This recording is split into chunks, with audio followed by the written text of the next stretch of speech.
Bachelor ইফতার না ভাই, এটা কি ইফতার? এটা হচ্ছে অসহায় ইফতার। অসহায় মানে সংসার থেকে বড়, ফ্যামিলি থেকে বড়, এভাবে ইফতার করতে হয়। এগুলো হচ্ছে অসহায় ইফতার। অসহায় ইফতার আরেকটা জিনিস দেখাচ্ছি দেখেন। আরেকটা জিনিস কি? এই যে আজকে আমরা ইফতারে কি ভাত।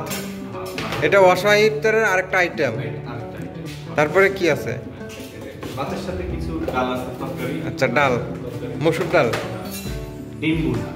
ডিম ভুনা। এটা অসহায়দের জন্য হচ্ছে পৃথিবীর মানে সর্বপ্রথম খাবার, যেটা আবিষ্কার না হলে অসহায়রা বাঁচত না। মানে ডিম আবিষ্কার না হলে আমাদের মতো অসহায় যারা আছে তারা বাঁচতো না নাকি? গরিবের মুরগি।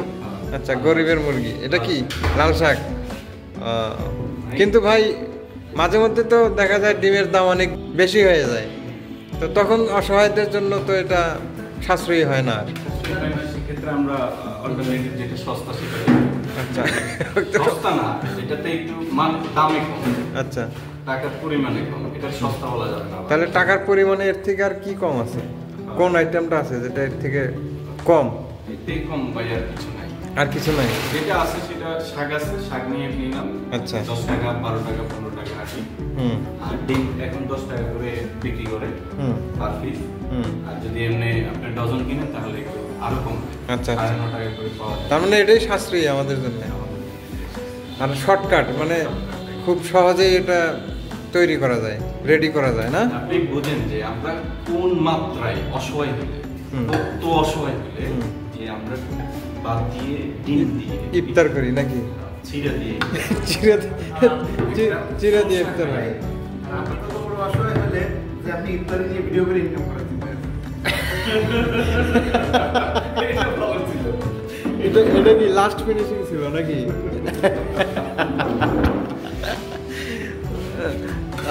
বিনোদন। আপনি কত বড় অসহায় হলে আপনি ব্লগার। বিনোদন, বিনোদন, সবকিছুতেই বিনোদন। আসলে মজা করলাম, অনেক ভালো লাগলো। আমরা মাঝে মধ্যে এরকম মজা করি। তো যাই হোক, আমরা আসলে এই ভাজা পোড়া জিনিসগুলো অ্যাভয়েড করতে চাচ্ছি। এই জন্যে এই সাধারণ যে জিনিসগুলো আমরা খাই সেগুলো দিয়ে ইফতার করব। তো এগুলো স্বাস্থ্যের জন্য ভালো হবে। আশা করি সবাই এই ধরনের খাবার দিয়ে ইফতার করার চেষ্টা করবেন।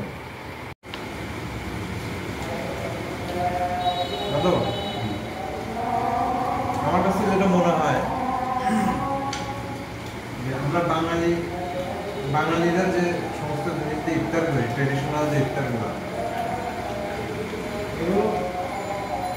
এবারে রমজানে আমরা আসলে সেটার প্রতিবাদে, সেই প্রতিবাদে ভাবতে হবে।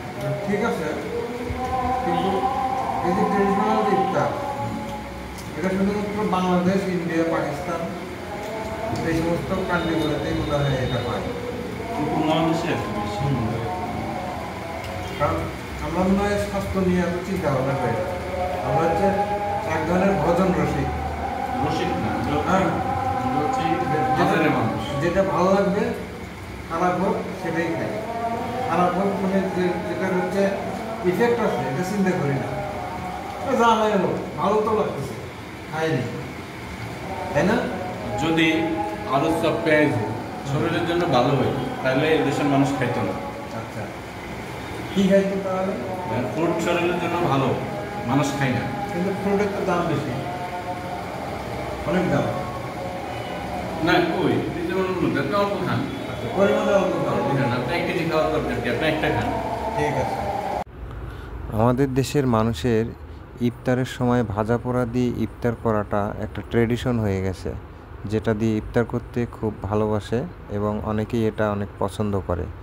তো এটা আসলে স্বাস্থ্যের জন্য খুবই ক্ষতিকর, তাই এটাকে অ্যাভয়েড করাই উত্তম।